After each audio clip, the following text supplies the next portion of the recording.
चाणक्यଙ୍କ द्वारा लिखित चाणक्य नीति आजिर समय भी सेतिकी प्रासंगिक जेतिकी सेतेबेले थिला। तांको सिद्धांतरे चली आज भी भल जीवन बंचिबा संभव होई परिबो। एथिपई आचार्य चाणक्यଙ୍କ द्वारा कुहा जाइथिबा रणनीति को नहीं लोकमानक मध्यरे सबुबेले जानिबाकू इच्छा रही थाए। आचार्य चाणक्यଙ୍କ अनुसार शांतिपूर्ण और सुखपूर्ण जीवन बंचिबा पई कहा सहित तर्क करबा उचित नुहे। चाणक्यଙ୍କ नीतिरे ए विषय कुहा जाइछि कि केउपरि लोकंक सह विवाद करिबो नाही। एही लोकंक सह तर्क करबा बहुत महंगा पड़ी पारे। आपण तांको उपरे क्रोधित होई जिवे तो आपनक जीवन भी जाई पारे। आचार्य चाणक्यଙ୍କ अनुसार कौनसी रहस्य को जानिबाकू हेले अतिशय झगड़ा करबा उचित नुहे। एही संबंधी व्यक्ति आपनक रहस्य मध्य खोली पारे। आचार्य चाणक्यଙ୍କ अनुसार केबे भी मूर्ख व्यक्ति सह झगड़ा करबा उचित नुहे। शास्त्र रे कुहा जाइछि एमिति लोकंक सह बंधुता बा शत्रुता करबा उचित नुहे। काहेकि ना एमिति लोकंकु भलो और मंदर फरक जना पड़े नहीं। एथिरे आपनकर ही क्षति होई पारे। एमितिरे एमिति लोकंक सह केबे भी झगड़ा करबा उचित नुहे। एपरि लोकंक सह आपण तर्क बा झगड़ा करिवे तो एथिरे क्षति आपनकर ही हेबो ओ आपनक समय मध्य नष्ट हेबो। आचार्य चाणक्यଙ୍କ अनुसार जो लोकंक हातरे हथियार अछि सेमानक ठारू दूरेई रहिबा उचित। एमानक सह केबे झगड़ा करबा उचित नुहे। काहेकि ना एपरि व्यक्ति क्रोधरे किछि भी करि पारंती। एमाने हातर हथियार रे जीवन भी नहीं पारंती। एमितिरे हथियार थिबा लोकंक ठारू सबुले दूरेई रहिबा उचित। एमानक सह केबे भी झगड़ा करबा उचित नुहे। जदि झगड़ा होई गला भी आपण सही समय रे चुप रुहंतु ओ शांत रुहंतु। एथिरे झगड़ा शेष होई जिवो ओ आपणकर किछि क्षति भी हेबो नाही। चाणक्यଙ୍କ नीति अनुसार केबे भी धनी व्यक्ति सह झगड़ा करिवे नाही। काहेकि ना एमिति व्यक्ति धन और शक्ति माध्यम रे आपणकर क्षति करि पारंती। एथिपई जरूरी अटे कि एमानक ठारू दूरेई रहिबा उचित। जीवन रे एमिति लोकंक सह झगड़ा करिवारु निवृत्त रुहंतु नचेत आपणकर ही क्षति हेबो। आपणको पश्चाताप करिवाकू पड़िबो। एमानक उपरे भूल रे भी केबे विश्वास करंतु नाही। काहेकि ना एही तीन जण लोक धोखा निश्चय देइथांदी। आसंतु जानिबा एही तीन जण लोक किए किए जहांको उपरे केबे भी भरोसा करिबा उचित नुहे। आपनको जदि वीडियोटी भल लगे प्लीज लाइक एंड सब्सक्राइब करंतु। तेबे आसंतु जानिबा एही कहानी माध्यम रे। बहुत समय तलर कथा। एक नगर रे जणे राजा थिले। से जणे वीर पुरुष थिले। तांकर 3टी पुत्र थिले। से परस्पर ठारू बहुत बलवान थिले। से माने एकुटिया ही तांको पिता राजांगु युद्धरे हराई देउथिले। एथिपई राजा तांको 3 पुत्र को युद्धरे लढिया पई नै जाउथिले। सेथिपई राजा युद्धरे केबे पराजित हेउनथिले। राजा तांको 3 पुत्र पई बहुत गर्व अनुभव करुथिले। एबे पुत्र मानकु मध्य निज शक्ति पई गर्व अनुभव हेउथिला। से माने निजकु सबु राजांक ठारू उत्तम मानुथिले। दिने राजा तांको 3 पुत्र को पाखकु डाकी कहिले, हे पुत्र माने तुमे निश्चित समस्ते बलवान अट और युद्ध नीति रे मध्य पारंगम अट। किंतु तुमे माने मोर गोटिए कथा को मने रख। तुमे 3 जण केबे भी नगर सीमांत रे थिबा जंगल को जीव नाही, नचेत तुम सह बहुत किछि अनर्थ होई जीवो। तुमे एही गोटिए जगह छाड़ी अन्य कौनसी जगह को जाई परिबो। एहा कही राजा शांत होई गले और 3 पुत्र को निज निज कक्ष को जीवा पई कहिले। 3 राजकुमार निज निज कक्ष को चली गले और आराम करिया को लागिले। किंतु 3 राजकुमार तांको पितांको कथा को नहीं बहुत आश्चर्यचकित हेउथिले। से माने भाबिबा को लागिले जे तांको राज्य सीमा पाख जंगल रे एमिति कोन अछि जे पिता एते भय करूछंती। मते लागुछि कि आमे सेठाको जाई देखिबा उचित। एही कथा 3 राजकुमार को मन रे उठुतला। एही कथा भाबु भाबु तांको केतेबेले निद आसीगला। जेबे सकाळ हला सेही 3 राजकुमार एकाठी होई मिलले। तांको नित्यकर्म सारी 3 राजकुमार निज निज घोड़ा को नहीं शिकार करिया पई जंगल आड़को गले। से माने बहुत समय जंगल बुलिया परे मध्य कौनसी शिकार मिला नहीं। तांको मध्यरु सान राजकुमार बड़ राजकुमार को कहला, भाई लगुच कि ए जंगल रे आमको कौन सी शिकार मिलिब नाही। चल आम नगर सीमार थिबा जंगल को जिबा, तो सेठरे आमको किछि शिकार मिल जाई पारे। सान राजकुमार को कथा सुनी बड़ राजकुमार कहला, कौन तुम्हें पागल हो जाइछ कि? पिता आमको सेठाको जीवा पाई मना करछंती। किंतु सान राजकुमार बहुत चपलामी स्वभावर थिला, सेतिपई से कथा कहिबार भी कुशल थिला। तापरे से बड़ राजकुमार को कहला, मते लागुची आम पिता सही जंगलर राजा ठारू युद्धरे परास्त हो जाइछंती, सेतिपई से आमको से जंगल को जीवाको अटकाउछंती ओ पिता भाबुछंती कि से आमको मध्य युद्धरे परास्त करदेव बोली। एही कथा सुनी अन्य दुई राजकुमारଙ୍କର क्रोध आकाश छुआ होईगला। पुणी सान राजकुमार कहला, किंतु तुम्हें निजे ही भाव, जदि आमे से जंगलर राजा को परास्त करदेबा तो आमर केते प्रशंसा हेबो। जेबे पितांकु ए खबर जना पड़िबो तो आमे तांको शत्रु को युद्धरे परास्त कर देछु बोली से केते प्रसन्न हेबे। जेतेबेले एही कथा बड़ दुई राजकुमार सुनले तांको क्रोध किछि मात्रा रे शांत हैला। सेमाने दुई जण सान राजकुमार कथा को मानि नेले। तापरे सेही तीन राजकुमार मिसी नगर सीमा बाहर जंगल को चलीगले। सेही जंगलर दृश्य बहुत मनमोहक थिला। सेही जंगल चारिआडे केवल सबुज ही सबुज थिला। तांकु कौनसी पशु शिकार करियाकु देखा जाउ नथला। सेमाने सेही जंगल रे बहुत समय पर्यंत शिकार खोजी बुलिले, किंतु सेही जंगल रे शिकार करियाकु तांकु कौनसी जीवजंतु मिलला नाही। सेतिपई सेही राजकुमार माने व्यस्त और चिंतित होई गले और निज भितर कथा हेबाकु लागिले कि एही जंगलर सबु जीवजंतु कुआडे चली गले। बहुत समय शिकार खोजिया परे भी तांकु कौनसी शिकार मिलला नाही। एते समय धरी शिकार खोजा खोजी करिबारु तांकु बहुत शोष लागिला। सेतिपई सेमाने गोटिए गछ तले विश्राम नेले। हेले शोषरे सेमाने क्लांत होई पड़िथिले। तांको कंठ सुखिबाकु लागिला। धीरे धीरे संध्या होई आसिला। सेतिपई जंगल चारिआडे अंधार माड़ी आसिला। सेतेबेले बड़ राजकुमार कहला, एमिति चलिबो नाही। एमितिरे भोक और शोषरे आमर मृत्यु होइजिबो। आमको शीघ्र जल खोजिबाकु पड़िबो। अचानक सान राजकुमार गछर शिकड़ डाल को चढ़ीगला और जंगलर चारिआडे को निरीक्षण कला। सेतेबेले ताकु दूर गोटे घर देखागला। सान राजकुमार अति सहजरे से घर को देखिबार कारण से घर सामने निआं जलुथला। यह देखि सान राजकुमार गछरु तळकु ओह्लाई आसिला और बड़ राजकुमार को कहला, भ्राता तुमे चिंता कर नाही, एबे तुमरो शोष मेंटी जीवो। सेतेबेले बड़ दुई राजकुमार ताकु पचारले, तुमे एमिति कोन देखिलो, एते प्रसन्न हेउछ? सेतेबेले सान राजकुमार कहे उत्तर देई कहला, एही जंगलर किछि दूररे गोटे घर अछि। घर सामने निआं मध्य जलुछि। से घर सामने निआं जलुछि तो से घरे निश्चय केही रहुथिबे। जदि केही रहुथिबे तो तेबे जल अवश्य थिबो। आमको सेही घर पाखकु जिबाकु हेबो, हेले आमको जल अवश्य मिलिबो। सान राजकुमार कथा सुनी बड़ दुई राजकुमार बहुत प्रसन्न होई गले। सेमाने तीन राजकुमार से घर पाखकु गले। तांको सेही बाटरे गोटे कूओ मिलला। कूओ को देखि सेमाने बहुत खुशी होई गले और कहिले, एबे तो आमको बहुत जल पीबाकु मिल जिवो। सेमाने कूओ भीतर को झांकी देखले तो कूओ रे जल बहुत तले थिला और कूओ बाहर गोटे बाल्टी थिला, हेले बाल्टी रे रस्सी लागि नथिला। राजकुमार माने कहिले, जल तो मिलिगला, हेले ए कूओरु जल किपरि काढिबु? आ जदि ठीक समय आमको शोष मेंटिया पाई जल मिलिबा नाही तो शोषरे आमर मृत्यु निश्चित होइजिवो।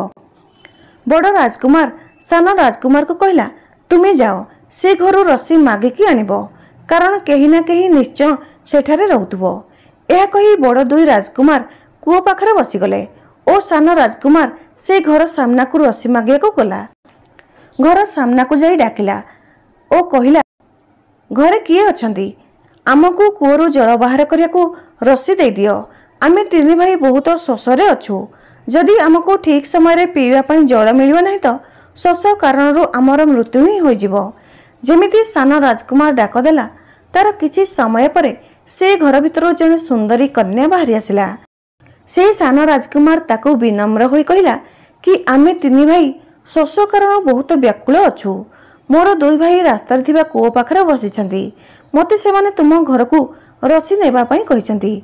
एथिपाई मु तुम घर को रस्सी नेबा पाई आसीची। गोटे बाल्टी तो सेही कूह पाखरे अच्छी किंतु सेथिरे रस्सी लगी नहीं। जदि तुम घरे कौनसी रस्सी अच्छी तो मते देई दियो, तेबे तुमर बड़ उपकार हेबो। से स्त्री बहुत सुंदर थिला ओ सान राजकुमार मध्य बहुत सुंदर थिला। सेही कन्या सान राजकुमार को देखला मात्रे मोहित हो गला। से कन्या निज मनरे भावियाकु लागिला कि आज तो घरे बसी बसी एमिति सुंदर नवजुवक मो पाखकु आसीगला, एहाकु मु मोर स्वामी करिबी। सेही कन्या द्वार पाखरे ठिया होई सान राजकुमार को सेमिति चाहि रहिला। सेही सान राजकुमार से कन्या को कहला, हे सुंदरी, तुमे कौन भावुच? जदि तुम घरे कौनसी रस्सी अच्छी तो मते देई दियो। से कन्या सान राजकुमार को कहला, तुमे किछि समय अपेक्षा कर, मु मो बड़ भौणी की पचारिकी आसुची और तुमको देवा पई रस्सी मध्य आनिबी। एहा कही से सुंदर कन्या घर भीतर को चलीगला। घर भितर पहुंची तार भौणी मान को कहला, आम घर सामने जड़े नवजुवक ठिया होइचंदी। से देखिबाकू जड़े राजकुमार पर देखा जाउछंदी ओ शोषरे व्याकुल होउछंदी। आम घर को रस्सी मागिया पई आसीचंदी। सान भौणीर कथा शुणी से माने बहुत खुशी होई गले और शीघ्र जाई तांको द्वार खोली राजकुमार पाखरे पहुंचिले। द्वार पाखरे पहुंची से माने देखले जड़े सुंदर नवजुवक ठिया होइचंदी और देखिबाकू संपूर्ण राजकुमार परि देखा जाउथिले। यह देखि से सुंदर कन्यार बड़ भौणी कहला, सान राजकुमार को, तुमे किए आउ तुमे काहेकि आसीच आम घर को, आउ तुमे ए जगह को किपरि पहुंचिल? सेतेबेले सान राजकुमार कहला कि, हे सुंदरी, मु ए नगर राजांको सान पुत्र अटे। मु ओ मोर दुई बड़ भाई जंगल को शिकार करियाको आसीथिलु, किंतु आमको कौनसी पशु शिकार करियाको मिले नहीं। सेतिपई आमे एही जंगल को आसीगलु, किंतु बहुत खोजिबा परे भी आमको कौनसी शिकार मिलला नहीं। अधिक समय शिकार खोजिबा कारणरू आमको बहुत शोष लागुची। एथिपई मु तुम घर को रस्सी मागिया पई आसीची, हेले आमे सेही कूअरु पानी काढी पी पारिबु, काहेकि ना आमे तीन भाई बहुत शोषरे व्याकुल अछु। तुमे जदि आमको रस्सी देई देबो तो तुमरा बहुत उपकार हेबो।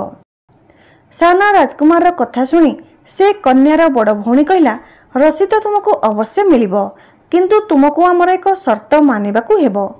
जदि तुमे आम शर्त को स्वीकार करिबो तो आमे तुमको रस्सी अवश्य देबु और निज हाथरे मध्य जल पियाइबु एवं आराम करिबा पई तुमको बिछଣା देबु।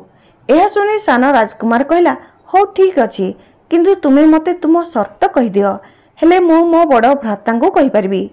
से सुंदर कन्यार बड़ भौणी कहला, हे नवजुवक, आम शर्त एहा कि तुमे तीन भाई आम तीन भौणी को विवाह करिवो। से माने भी मो परी बहुत सुंदर अटंदी और कुमारी मध्य, काहेकि ना आज पर्यंत आमे तुम परी सुंदर हृष्टपुष्ट नवजुवक देखिनाहु। सेतिपई आज पर्यंत आमे तीन भौणी कुआरी अछु, किंतु जदि तुमे और तुम बड़ भाई माने चाहिबो तो आमे तीन भौणी तुमको विवाह करि परिबु और तुम तीन भाई को आम घरे बसाई जल पियाइबु और खाइबा पई स्वादिष्ट भोजन मध्य देबु एवं तुमको आराम करिया को बिछଣା मध्य देबु। किंतु तुमे जदि आम शर्त को मानिबो नहीं तो तुमको पीवा पई जल कोन आम घर सामने ठिया हेबाकू मध्य देबु नहीं। से सुंदर कन्यार बड़ भौणीर कथा शुणी सान राजकुमार बहुत आश्चर्यचकित होइगला और निज मनरे भाबिला, हेले ये किपरि शर्त? माता पितांको आज्ञा बिना आमे किपरि अचानक विवाह करि परिबु? तेणु सान राजकुमार से सुंदर कन्यार बड़ भौणी की कहला, तुमे किछि समय अपेक्षा कर, मु मोर दुई भाई को पचारि आसुची, से जेमिति कहबे मु सेमिति करिबी। तापरे से सान राजकुमार दौड़ी दौड़ी जाई बड़ राजकुमार पाखरे पहुंचिला और तांको सबु कथा कहला। सान राजकुमार कथा शुणी से माने कौन करिवे किछि बुझी पाले नहीं। से कौन करिवे और कौन न करिवे किछि जानि पाले नहीं। से तीन राजकुमार सेतेबेले केवल जल पी शोष मेंटेइबाकू चाहुथिले। बड़ राजकुमार सान राजकुमार को कहला, ठीक अछि, जल पीवा पई आमे तांकर कोनसी भी शर्त मानिबाकू प्रस्तुत अछु। पुणी बड़ राजकुमार सान राजकुमार को कहला, आमे तांकू किपरि विवाह करि परिबा? जदि आमे तांकू विवाह भी करिनेबा तो आम पिता आम उपरे बहुत क्रोधित हेबे, तांको मान सम्मान संकट रे पड़ी जिवो। आम पिता तो आम विवाह बड़ बड़ राजघरे राजकुमार सह करने को चाहूँगी। सेतेबेले सान राजकुमार बड़ राजकुमार को कहला, भ्राता जदि आमे जीवित रहिबा तो पिता आमर विवाह करें। तुम्हें भूली जाइछ कि जदि आमको शीघ्र जल न मिलिब तो आमर एमितिरे भी मृत्यु होइजिबो। ता अपेक्षा किछि जल पी शोष मेंटाऊ, तापर देखिया कि पिता कौन करुछंती। एमितिरे भी आमे जने राजांक पुत्र अटू, आमे राजकुमार अटंती। सेथिपाई एथिपाई आमे गोटिए नुहे अनेक विवाह करिपरिबा।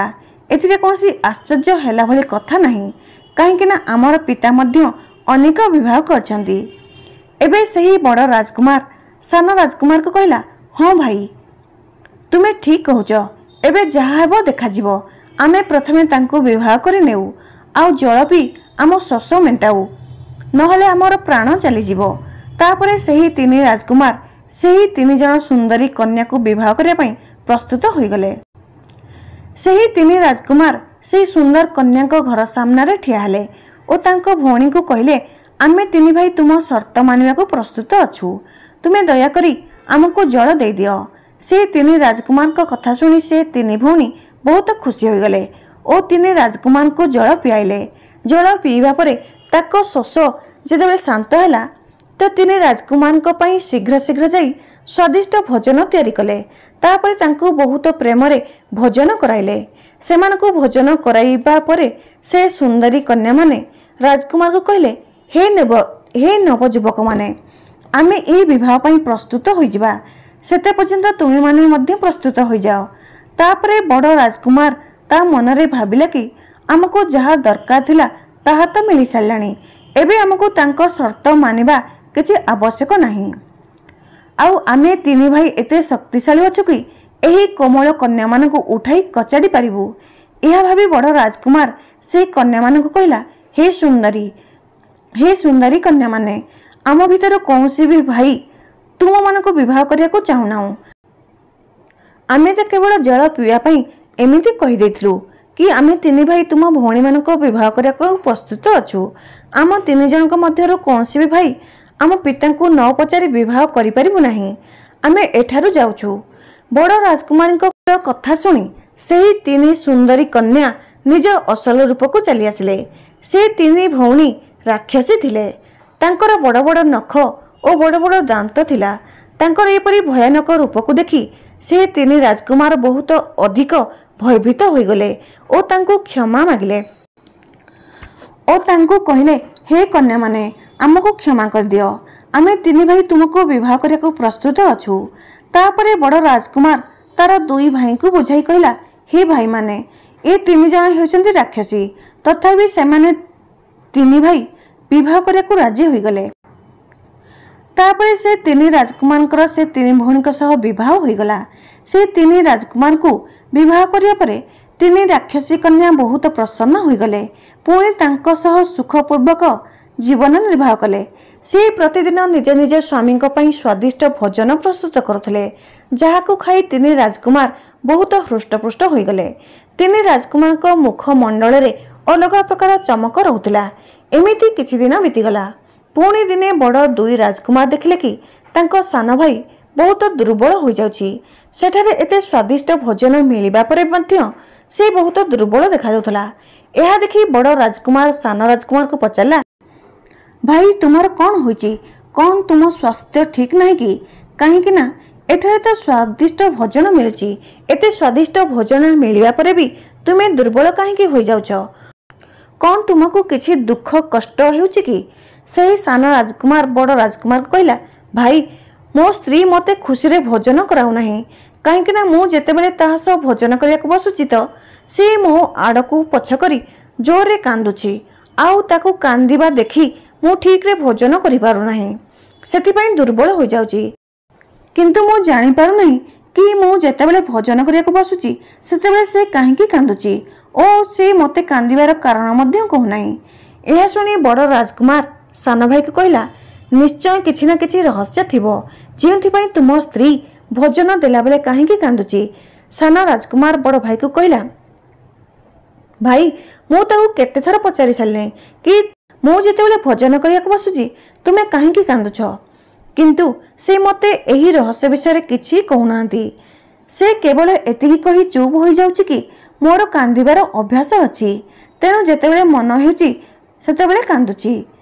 से एमिति ही किछि ना किछि बहाना करी मो कथा को टाली देउछि, किंतु से मते किछि कहू नाही कि मु जेतेबेले भोजन करूछि सेतेबेले ही काहेकि कांदुछि। सेतिपई मु एते दुर्बल हो जाउछि। मोर दुर्बल हेबार आउ गोटिए कारण हेउछि कि मोर पितामातांक कथा बहुत मने पड़ुछि।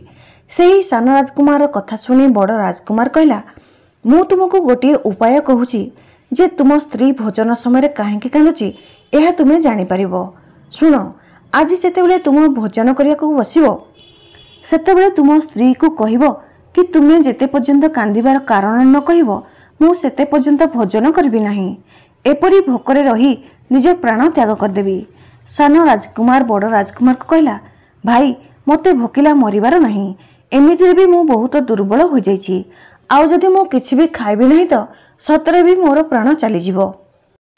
एहा सुनी बड़ राजकुमार रागी कहला, अरे मूर्ख, तोते सतरे भोकरे मरिबार नाही। तार सामनारे तुमको भोकिलार नाटक करिवार अछि, जेउथिरे तुमे एहा जानि परिबो कि तुम स्त्री भोजन समय ही काहेकि कांदुछि। बड़ राजकुमार कथा शुणी सान राजकुमार सब बुझीगला। से ता मनरे भाबिला, आज रात्रे मु मो स्त्री सह एपरी नाटक करिबी। तापर जेतेबेले धीरे धीरे राति ହେଲା, सान राजकुमार स्त्री भोजन प्रस्तुत करी आनिला तो सान राजकुमार भोजन करियाको बसिला। सेतेबेले तार स्त्री ता आडको पछ करी अचानक कांदिबाकू लागिला। सेतेबेले सान राजकुमार तार स्त्री को पचारला, हे प्रिये, तुमे काहेकि कांदुछ? आउ आज नुहे जेतेबेले भी मु भोजन करियाको बसुछि तुमे कांदिबा आरंभ कर देउछ। एमिति तुमे काहेकि कांदुछ?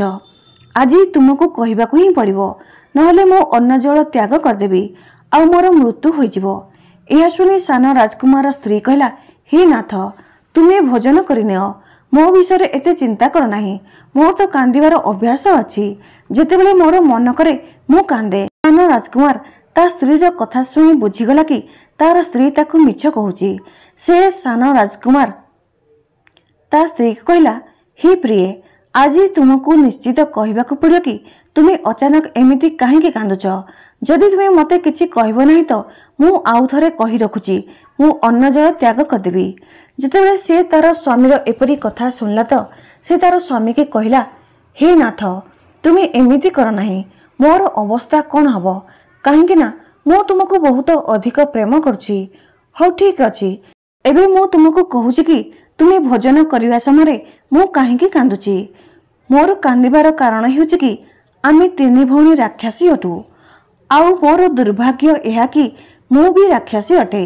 मोर दुई भौणी प्रतिदिन जंगल को जाउछंती ओ जंगलरू जीवजंतु मारी निज भोजन पई मांस नै आसुछंती। पुणी सही मांस को आराम रे बसी खाउछंती, किंतु सेमाने मनुष्य परी शाकाहारी भोजन केबे करंती नाही। आउ एई कथा को नै मो बहुत चिंतित अछि कि जेउ दिन मो भौणी मानकू कौनसी जीवजंतुर मांस भोजन करको मिलिब नहीं तो सही दिन से तुमको और तुम दुई भाई को मारी खाई जिवे।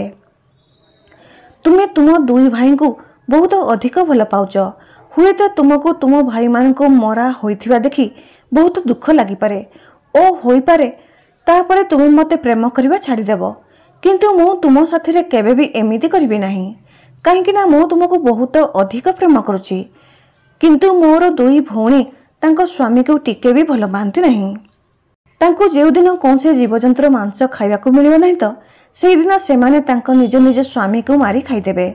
मु एही कथा को नै बहुत चिंतित अछि, काहेकि ना मो भौणी मानक कारणरू मते तुमठारु दूर हेबाकू न पड़ू। एपरि तुमे मध्य मते त्याग करि न दियो। एथिपई ही तुमे जेतेबेले भोजन करूछ मु तुम आड़क पछ करी कांदुछि। निज स्त्रीर कथा शुणी से सान राजकुमार ताको कहिला कि हे प्रिय, जदि एमिति कथा ताहले एहार अर्थ हेउची आम तीन राजकुमार को प्राण एबे संकटरे आउ केतेबेले मध्य तांको स्त्री माने तांको मारी खाइजिबे।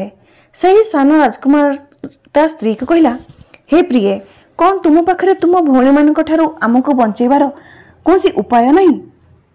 सेतेबेले तार स्त्री ताको कहिला, हे नाथ, मु तुमको तुम बड़ भाई को मो भौणी मानक पाखरु निश्चित बंचेबार उपाय कहि परिबी, किंतु तुमको मोर एक शर्त मानिबाकू पड़िबो। जदि तुम्हें मोर शर्त स्वीकार करनेब तो मु तुमको और तुम दुई भाई को मो भौणी हाथरू मृत्यु हेबारु बंचई पारिबी। मोर शर्त यह कि तुमको तुम मानक सहित मोर प्राण मध्य बंचेबाकू पड़िबो, कहीं ना मु तुम सह मरिया पर्यंत जीवन निर्वाह करने को चाहूँगी। यह ही मोर शर्त। निज स्त्री यही कथा सुनी सान राजकुमार निज स्त्री को कहला, हे प्रिय, मु एबे जाई मोर दुई भाई को पचारिकी आसुची और तुम शर्त कथा मध्य तांको कहबी। जदि सेमाने तुम शर्त मानिबाकू राजी होई जिवे तो मु तुमको आसी कहबी। ता परदिन सेही दुई बड़ भौणी तांको भोजन खोजिया पई जंगल को चलीगले, किंतु से सान राजकुमार स्त्री निज भोजन खोजिया केउ आड़े मध्य जाए नहीं, बरम घरे ही रही थाए।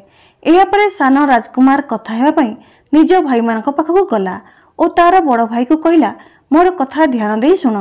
मो स्त्री मते कहीदेला कि से प्रतिदिन मो भोजन कला बेले काहेकि कांदुची। से मते एपरी कांदिबार कारण कहला कि तार दुई भौणी जणे जणे राक्षसी अटंती। से प्रतिदिन जंगल को तांको भोजन पई जीवजंतु को मांस आनिबाकू जाती।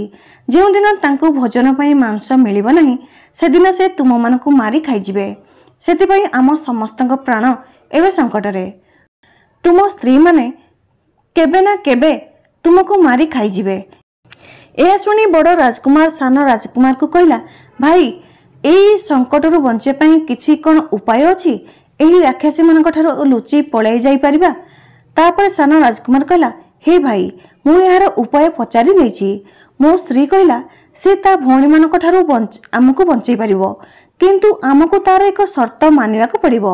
यह शुणी मझिया राजकुमार कहला, अरे भाई तुम्हें सेई दिन भी एक शर्त नहीं आसीथिलो। तमर सेई शर्त पई आज आमे तीन भाई एते बड़ विपदरे पड़िछे। आज तुम्हें आउ एक शर्त नहीं आसीच। तुम्हें जाई तुम स्त्री को कहि दियो, आमे तांकर कोनसी शर्त मानिबु नहीं।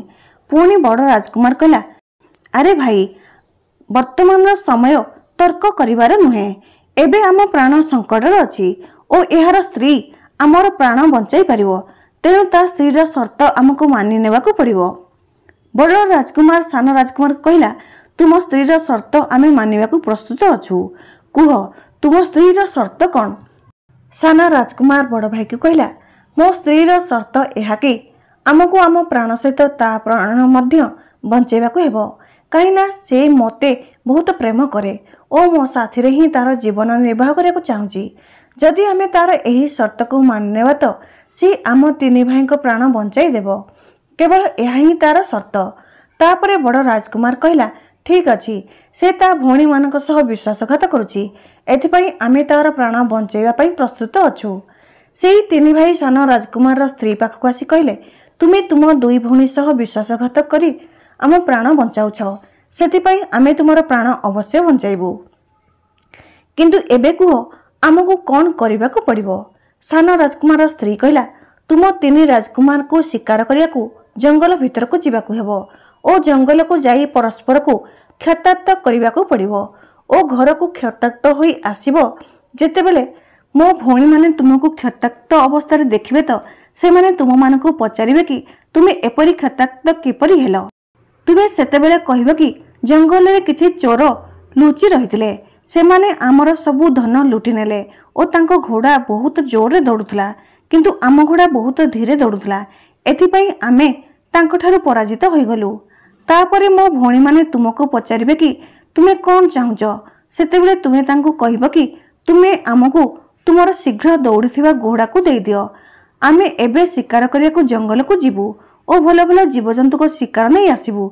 हेले एहा सुनी सेमाने बहुत खुशी होई जिवे और तुमको जोर रे दौड़ुथिबा घोड़ा देई देबे। आ तुमे तीन भाई से घोड़ा रे चढ़ी एही जंगल को पार करी तुम राजमहल को चली जिवो। जदि तमे एही जंगल को थरे पारी करी गलो, निज राज्यर सीमा को चली जिवो तो सेठारे मो भौणी मानक शक्ति किछि काम करिबो नाही, काहेकि ना आम शक्ति केवल एही जंगल रे ही काम करिथाए। एही जंगल र सीमा बाहर आमर कोनसी शक्ति काम करे नाही।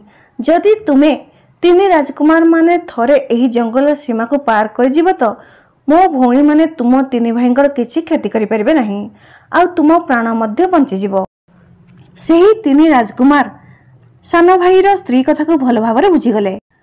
से ता परदिन ଘୋଡ଼ା ଧରି ଜଙ୍ଗଲକୁ ଶିକାର କରିବାର ବାହାନାରେ ଚାଲିଗଲେ ଓ ଜଙ୍ଗଲରେ ପହଞ୍ଚି ପରସ୍ପରକୁ କ୍ଷତାକ୍ତ କଲେ ଓ ତାପରେ କ୍ଷତାକ୍ତ ଅବସ୍ଥାରେ ହିଁ ଘରକୁ ଫେରିଲେ। ଘରେ ପହଞ୍ଚିଲା ପରେ ଯେତେବେଳେ ତାଙ୍କ ସ୍ତ୍ରୀମାନେ ତାଙ୍କୁ ଦେଖିଲେ ଯେ ଆମ ସ୍ୱାମୀମାନେ ବହୁତ କ୍ଷତାକ୍ତ ହୋଇଛନ୍ତି ଓ ତାଙ୍କ ଶରୀରରୁ ରକ୍ତ ମଧ୍ୟ ଝରୁଛି, ସେମାନେ ତାଙ୍କ ସ୍ୱାମୀଙ୍କର ଏପରି ଅବସ୍ଥା ଦେଖି ବହୁତ ରାଗିଗଲେ ଓ ରାଗି ଯାଇ ନିଜ ନିଜ ସ୍ୱାମୀକି ପଚାରିଲେ କି ତୁମର ଏପରି ଅବସ୍ଥା କିଏ କରିଛି? ଏହି ଜଙ୍ଗଲରେ ଏମିତି କାହାର ସାହସ ଅଛି ଯିଏ ଆମ ସ୍ୱାମୀମାନଙ୍କ ଏପରି ଅବସ୍ଥା କରିଛି? ସେହି ତିନି ରାଜକୁମାର ତାଙ୍କ ସ୍ତ୍ରୀମାନଙ୍କୁ ଉତ୍ତରରେ ଦେଇ କହିଲେ, ଜଙ୍ଗଲରେ ଆଜି ଚୋରମାନେ ଆସି ଲୁଚିଥିଲେ। ତାଙ୍କ ଘୋଡ଼ା ଅଧିକ ବେଗରେ ଦୌଡ଼ୁଥିଲା। ସେମାନେ ଆମ ଘୋଡ଼ା ଓ ଧନ ସମ୍ପତ୍ତି ମଧ୍ୟ ଲୁଟି ନେଇଗଲେ, କାହିଁକିନା ଆମ ଘୋଡ଼ା ବହୁତ ଧୀରେ ଧୀରେ ଦୌଡ଼ୁଥିଲା। ଏଥିପାଇଁ ଆମେ ତାଙ୍କଠାରୁ ପରାଜିତ ହୋଇଗଲୁ। ସେହି ତିନି ରାଜକୁମାରଙ୍କ ସ୍ତ୍ରୀ ତାଙ୍କ ସ୍ୱାମୀକି କହିଲେ, ହେ ନାଥ, ତୁମେ ହିଁ କୁହ, ଆମେ ତୁମର କ'ଣ ସହାୟତା କରିପାରିବୁ? ଯଦି ତୁମେ ଚାହିଁବ ତ ଆମେ ସେହି ଲୁଟେରାମାନଙ୍କ ପ୍ରାଣ ନେଇ ଆସି ତୁମ ଚରଣରେ ସମର୍ପିତ କରିଦେବୁ। କିନ୍ତୁ ତିନି ରାଜକୁମାର କହିଲେ, ହେ ପ୍ରିୟେ, ତୁମେମାନେ ଆମର ସ୍ତ୍ରୀ ଅଟ। ତୁମେମାନେ ଯଦି ଦଣ୍ଡ ଦେବ ତ ଆମର ବହୁତ ବଦନାମ ହେବ ଓ ସମସ୍ତେ କହିବେ କି ତୁମମାନଙ୍କ ସ୍ୱାମୀ ବହୁତ ଦୁର୍ବଳ ଅଟନ୍ତି, ଯିଏ ନିଜ ଶତ୍ରୁକୁ ନିଜ ସ୍ତ୍ରୀ ଦ୍ୱାରା ଦଣ୍ଡ ଦେଉଛନ୍ତି। ସେହି ରାଜକୁମାର ସ୍ତ୍ରୀମାନେ ତାଙ୍କ ସ୍ୱାମୀମାନଙ୍କୁ କହିଲେ, ହେ ନାଥ, ତୁମେ କୁହ, ତୁମେ କ'ଣ ଚାହୁଁଛ? ଆମେ ତୁମର ସହାୟତା କିପରି କରିପାରିବୁ? ସେତେବେଳେ ସେହି ତିନି ରାଜକୁମାର ତାଙ୍କୁ କହିଲେ କି, ହେ ପ୍ରିୟେ, ଆମ ଘୋଡ଼ା ତ ସେ ଚୋରମାନେ ଲୁଟି ନେଇଗଲେ ଓ କାଲି ପୁଣି ଜଙ୍ଗଲକୁ ସେ ଚୋରମାନେ ଆସିବେ। ଯଦି ତୁମେ ଆମକୁ ତୁମର ଅଧିକ ବେଗରେ ଦୌଡ଼ୁଥିବା ଘୋଡ଼ା ଦେଇଦେବ ତ ଆମର ବହୁତ ବଡ଼ ସହାୟତା ହେବ। ଆମେ ଆଜି ହିଁ ସେହି ଜଙ୍ଗଲରୁ ଭଲ ଭଲ ଶିକାର ନେଇ ଆସିବୁ। ତାପରେ ସେମାନେ ତାଙ୍କ ସ୍ୱାମୀମାନଙ୍କ କଥା ଶୁଣି ପରସ୍ପର କଥା ହେଲେ କି ସେମାନେ ଠିକ୍ କଥା ତ କହୁଛନ୍ତି। ଯଦି ଆମ ସ୍ୱାମୀମାନେ ଆମ ପାଇଁ ଭଲ ଭଲ ଶିକାର ନେଇ ଆସିବେ ତ ଆମର ବି ପେଟ ଭରିଯିବ ଆଉ ଆମକୁ ଶିକାର କରିବାକୁ ଏତେ କଠିନ ପରିଶ୍ରମ କରିବାକୁ ପଡ଼ିବ ନାହିଁ। ସେ ବଡ଼ ରାକ୍ଷସୀ ସାନ ଭଉଣୀକି କହିଲା, ତୁମେ ଯାଅ ଓ ରାଜକୁମାରମାନଙ୍କୁ ଆମର ଅଧିକ ବେଗରେ ଦୌଡ଼ୁଥିବା ଘୋଡ଼ା ଦେଇଦିଅ। ଏହା ଶୁଣି ସାନ ରାକ୍ଷସୀ ସେହି ରାଜକୁମାରଙ୍କୁ ବଗିଚାକୁ ନେଇ ଚାଲିଗଲା ଓ ସେମାନଙ୍କୁ ବହୁତ ଅଧିକ ବେଗରେ ଦୌଡ଼ୁଥିବା ଘୋଡ଼ା ଦେଇଦେଲା ଓ ସେ ତିନି ରାଜକୁମାରଙ୍କୁ କହିଲା, ଯେତେ ଶୀଘ୍ର ହେବ ତୁମେ ଏହି ଜଙ୍ଗଲର ସୀମା ପାର କରି ଦୂରକୁ ଚାଲିଯାଅ। ସେହି ତିନି ରାଜକୁମାର ସାନ ରାକ୍ଷସୀକୁ ଧନ୍ୟବାଦ ଦେଲେ ଓ ତାକୁ କହିଲେ କି ତୁମେ ଆମର ପ୍ରାଣ ବଞ୍ଚାଇଲ, ଏଥିପାଇଁ ଆମେ ତୁମଠାରେ ବହୁତ କୃତଜ୍ଞ। ପୁଣି ସେହି ତିନି ରାଜକୁମାରଙ୍କୁ ଉତ୍ତର ଦେଇ ସାନ ରାକ୍ଷସୀ କହିଲା, ହେ ରାଜକୁମାର ମାନେ, ମୁଁ ତ ତୁମ ପ୍ରାଣ ବଞ୍ଚାଇ ନେଲି, କିନ୍ତୁ ତୁମକୁ ମୋର ସର୍ତ୍ତ ମନେ ଅଛି ତ? ତୁମକୁ ମଧ୍ୟ ମୋର ପ୍ରାଣ ବଞ୍ଚାଇବାକୁ ପଡ଼ିବ। ଯଦି ତୁମକୁ ମୋ ଭଉଣୀମାନେ ପଚାରିବେ ତ ତୁମକୁ ଏହି ଜଙ୍ଗଲରୁ ରକ୍ଷା ପାଇବା ପାଇଁ ଉପାୟ କିଏ କହିଲେ ତ ତୁମେ ତାଙ୍କୁ କିଛି ବି କହିବ ନାହିଁ ଓ ମୋ ନାମ ମଧ୍ୟ ନେବ ନାହିଁ। ଯଦି ତୁମେ ମୋର ଭଉଣୀମାନଙ୍କୁ ଭୁଲରେ ବି କହିଦେବ କି ମୁଁ ତୁମକୁ ଏହି ଜଙ୍ଗଲରୁ ବାହାରକୁ ଯିବାର ଉପାୟ କହିଛି ଓ ତୁମର ସହାୟତା କରିଛି ତ ସେମାନେ ମୋତେ କଞ୍ଚା ଖାଇଯିବେ। ସେହି ସାନ ରାକ୍ଷସର କଥା ଶୁଣି ସେ ତିନି ରାଜକୁମାର ସାନ ରାକ୍ଷସକୁ କହିଲେ, ହଁ, ତୁମେ ନିଶ୍ଚୟ ଆମ ପ୍ରାଣ ବଞ୍ଚାଇଛ। ଆମେ ବି ତୁମ ପ୍ରାଣ ନିଶ୍ଚୟ ବଞ୍ଚାଇବୁ ଓ ଆମେ ତୁମ ଭଉଣୀମାନଙ୍କୁ ମଧ୍ୟ କିଛି କହିବୁ ନାହିଁ କି ତୁମେ ଆମକୁ ଏ ଜଙ୍ଗଲରୁ ବାହାରକୁ ଯିବାକୁ ଉପାୟ କହିଛ ଓ ଆମର ସହାୟତା କରିଛ। ଏତିକି କହି ସେ ତିନି ରାଜକୁମାର ନିଜ ନିଜ କକ୍ଷକୁ ଚାଲିଗଲେ ଓ ନିଜ କକ୍ଷରେ ପହଞ୍ଚି ଆରାମରେ ଶୋଇଗଲେ ଓ ମନରେ ଏହି କଥା ଭାବି ବହୁତ ପ୍ରସନ୍ନ ହେଉଥିଲେ କି କାଲି ଆମେ ଏହି ନର୍କ ପରି ଜୀବନରୁ ମୁକ୍ତ ହୋଇ ନିଜ ରାଜମହଲକୁ ଚାଲିଯିବୁ ଓ ଆମ ମାତା ପିତାଙ୍କୁ ଭେଟିବୁ। ଏହାସବୁ ଭାବି ସେ ତିନି ରାଜକୁମାର ମନେ ମନେ ବହୁତ ପ୍ରସନ୍ନ ହେଉଥିଲେ। ଏହିସବୁ କଥା ଭାବି ଭାବି ତାଙ୍କୁ ନିଦ ଆସିଗଲା।